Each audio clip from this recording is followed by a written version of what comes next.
Europe affects us in our everyday lives now in Europeans. From here, the Darfur region in western Sudan offers a breathtaking view of a serene African landscape.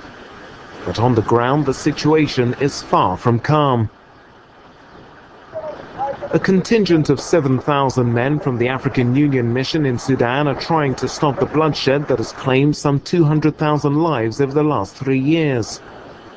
2 million refugees have fled their villages to escape the brutal conflict between separatist rebel groups and militias closely aligned to the Sudanese government. The European Commission has been trying to mediate and convince Sudan's President Omar al-Bashir to accept a UN peacekeeping force. So far, Khartoum has been fiercely opposed, but José Manuel Barroso, President of the European Commission, is hopeful of persuading them to do otherwise.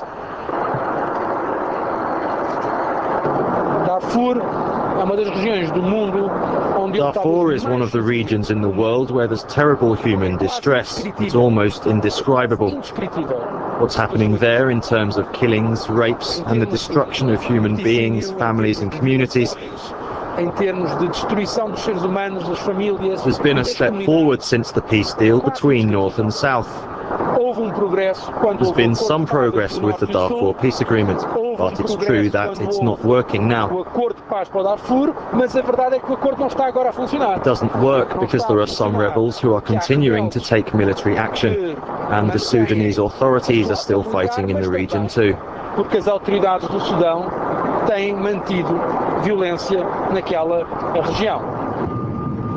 The European Commission's lightning visit to Sudan was meant to convince the Sudanese government that UN intervention would not create a source of instability for the Islamic regime in Khartoum, which is cooperating with the US in the war on terror. The African Union troops are trying to protect the distribution of food and humanitarian assistance as aid workers are under threat along with the local population. Since the AU mission will end in 3 months, the international community urgently needs to find a solution. But time is fast running out to save lives. Daniel Duvillier, head of the International Committee of the Red Cross in Darfur, says aid groups need to have access to as many people as possible.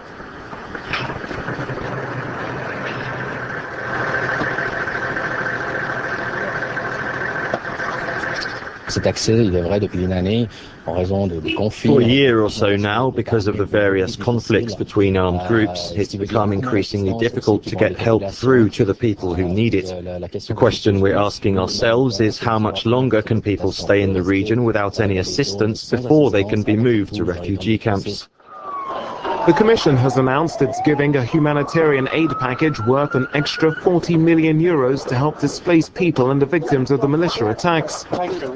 Nigeria's President Olusegun Obasanjo has been perhaps Sudan's strongest critic, going as far as to describe the Darfur massacres as genocide. Other governments have been reluctant to use the term because an official accusation of genocide would require UN military intervention. Since 2004, the EU has provided aid worth 340 million euros to Darfur. But it's not enough for many humanitarian activists who claim the situation can only be improved through a comprehensive political agreement. The head of the World Food Programme to Darfur says finding a stable and secure solution is just as important as cash donations. We're actually distributing the food through non-governmental organizations, NGOs.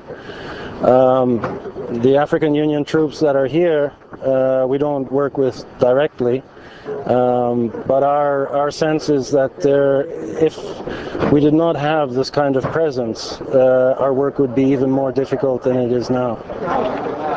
UN troops are badly needed, but few openly admit it, like one of the colonels from the small EU contingent supporting the African Union.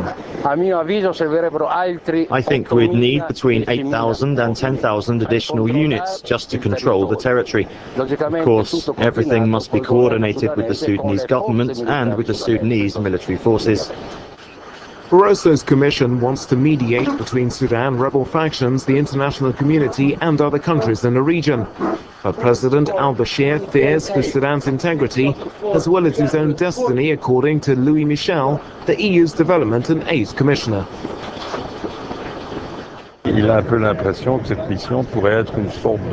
There's a feeling here that any foreign intervention mission could be used by their enemies to destabilize or topple the government.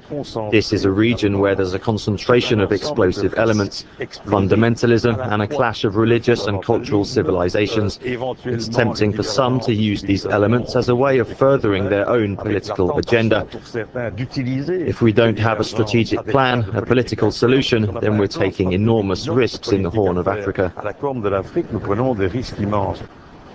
In fact, the crisis in Darfur is one of several conflicts in the Horn of Africa that's causing widespread bloodshed. Addis Ababa, capital of neighboring Ethiopia, was the second step of Barroso's African tour.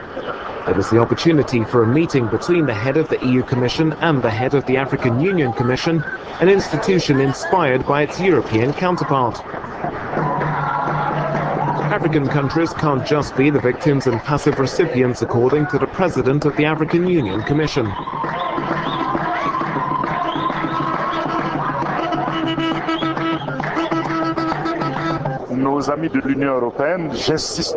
Our friends in the EU, I stress that, have a partnership approach which suits us very much. They understand that Europeans won't be making policy in the region. That will be up to Africans themselves. They only want to reinforce the presence of AU troops in Sudan before any deal is reached to allow other forces to enter. Puisse amener le Soudan à accepter que d'autres forces viennent. J'accompagne le... Je combat, mais après, je te laisse. Non, je t'accompagne, parce que tu as un autre programme. The European and African Commission's bilateral meeting in Addis Ababa was also the opportunity for the EU to finalize a global aid package. 55 million euros will be dedicated to enhancing African Union institutions and political efficiency. They also agreed to establish a permanent exchange of officials between the two commissions to support regional governance. A commitment was made too to provide additional support for the Erasmus Mundus program to allow for more well-qualified African students to come to Europe for graduate education. Strong ties between the EU and the African Union may play a crucial role in helping to stabilize the Horn of Africa. Bringing about an end to the Darfur conflict for a start would represent a major political breakthrough and a first step on the way to resolving other problems in the region as well as across Africa.